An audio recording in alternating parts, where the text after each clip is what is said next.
For years, viewers have welcomed Savannah Guthrie into their homes each morning on Today, where her steady voice and thoughtful questions helped guide conversations about politics, culture, and everyday life. She appeared composed and warm, someone who could interview a world leader one moment and share a parenting story the next. To many, she embodied balance, professional yet relatable, polished yet sincere. But like so many people who live in the public eye, the image the world sees is only part of the story. Behind the bright studio lights was a woman shaped by private pressures, old expectations, and choices made long before television cameras entered her life.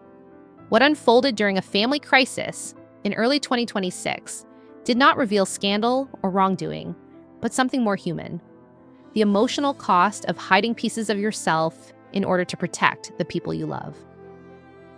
A family in crisis. In February 2026, Savannah's family faced every child's nightmare. Her mother, Nancy, disappeared from her Tucson home, leaving behind confusion, fear, and a house wrapped in yellow police tape. The days that followed were filled with searches, interviews, and long hours of waiting. Savannah returned to Arizona to join her siblings, Annie and Cameron, turning a rented house near their mother's neighborhood into a makeshift command center. Detectives worked tirelessly, volunteers combed through desert trails, and hope flickered with every new tip. For Savannah, who had spent years reporting on other families' tragedies, standing on the other side of the story felt surreal. She was no longer the journalist asking careful questions. She was a daughter praying for answers.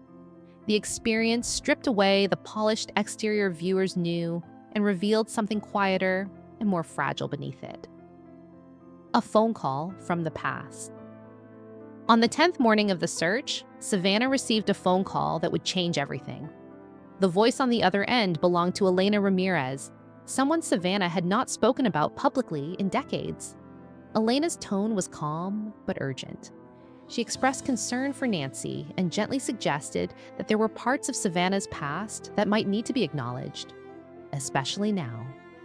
The call did not contain threats or dramatic revelations. Instead, it reopened a chapter Savannah had carefully folded away. Hearing Elena's voice pulled her back to her teenage years in Tucson, to a time when she was still discovering who she was beyond family expectations. The conversation shook her, not because it exposed wrongdoing, but because it forced her to confront how long she had kept parts of herself separate from the people she loved most.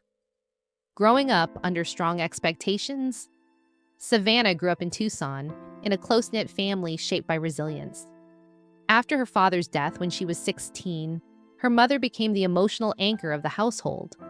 Nancy believed deeply in strength, perseverance, and faith. She encouraged her children to face hardship without complaint and to pursue excellence in everything they did. Savannah responded by excelling academically and socially, earning top grades and planning for a bright future. Yet even as she thrived, she felt the quiet weight of expectation. She wanted to make her mother proud, to prove that the family's sacrifices meant something. But adolescence is rarely simple. Beneath her achievements were questions about identity and independence, questions she did not always feel comfortable exploring at home. She loved her mother deeply, yet sometimes feared disappointing the very person she admired most. Meeting Savannah met Elena Ramirez in the late 1980s through a local youth arts and community group in Tucson. Elena was older, creative, and confident in ways that fascinated the younger Savannah. She encouraged open conversations about identity, social issues, and personal growth, topics that felt both thrilling and intimidating. Through this friendship, Savannah began exploring parts of herself she had never fully voiced. Their bond deepened into a meaningful relationship that offered comfort and understanding during a formative time. In a conservative environment and within a family that valued privacy, Savannah chose not to share this part of her life widely. It was not about deception so much as uncertainty. She was still figuring out who she was, and she worried that speaking too soon might create conflict or misunderstanding. So she kept that world small, intimate, and separate, building two versions of herself. As Savannah moved on to college, then law school, and eventually journalism, she learned how to compartmentalize.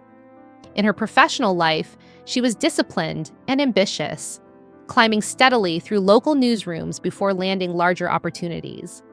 In her private life, she carried memories and emotions connected to Elena and those earlier years of exploration. Over time, distance and career demands shifted the relationship, yet its significance never disappeared. Savannah did not see herself as living dishonestly. Rather, she believed she was protecting everyone involved from confusion or hurt. But maintaining two carefully divided versions of herself required emotional energy.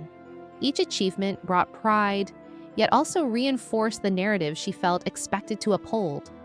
She wondered sometimes what would happen if those versions blended, if her family saw the full spectrum of her experiences and feelings. The confession.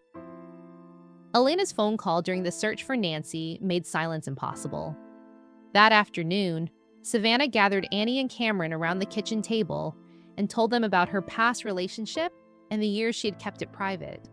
The conversation was emotional but not explosive. There were tears, certainly, and questions about why she had felt unable to share sooner. Savannah explained that she had feared adding strain to a family already marked by loss. Her siblings listened, at first stunned, then gradually understanding. They realized her secrecy had been rooted in love and anxiety, not betrayal. The discussion did not solve the mystery of their mother's disappearance, but it shifted something essential within the family. For the first time, Savannah allowed herself to be fully seen, not as the accomplished journalist or the dependable daughter, but as a whole person shaped by complex choices. Reframing the past. As investigators continued their work, there was no credible evidence linking Savannah's earlier relationships to her mother's disappearance. The fear that old conflicts might resurface proved unfounded. Instead, the deeper issue became emotional reconciliation rather than external danger. Elena arrived in Tucson to offer support and answer any questions authorities might have. Her presence was calm and cooperative, underscoring that this story was not about hidden crimes, but about human connection. Seeing Elena again reminded Savannah of her younger self, the girl who once wrote poetry and asked difficult questions about identity. Rather than threatening her present life, that memory enriched it. Savannah began to understand that growth does not erase earlier chapters, it builds upon them.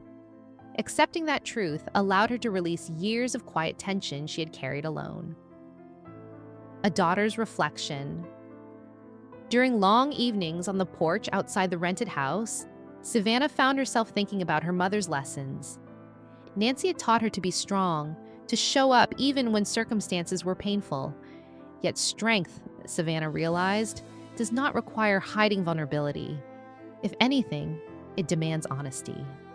She wondered how her mother might respond to hearing the full story of her daughter's life. Perhaps there would have been surprise or even confusion, but Savannah began to believe there would also have been love. Parents, after all, often want authenticity more than perfection. This realization softened something inside her. The search for Nancy continued, driven by law enforcement and community support, but internally Savannah was undergoing a different kind of search, one for self-acceptance and forgiveness. Stepping into the light, by the time the family crisis began to stabilize, Savannah felt changed. She remained the respected journalist viewers recognized, but she no longer felt compelled to separate her history into safe and unsafe pieces. The experience taught her that identity is not a liability. It is a mosaic.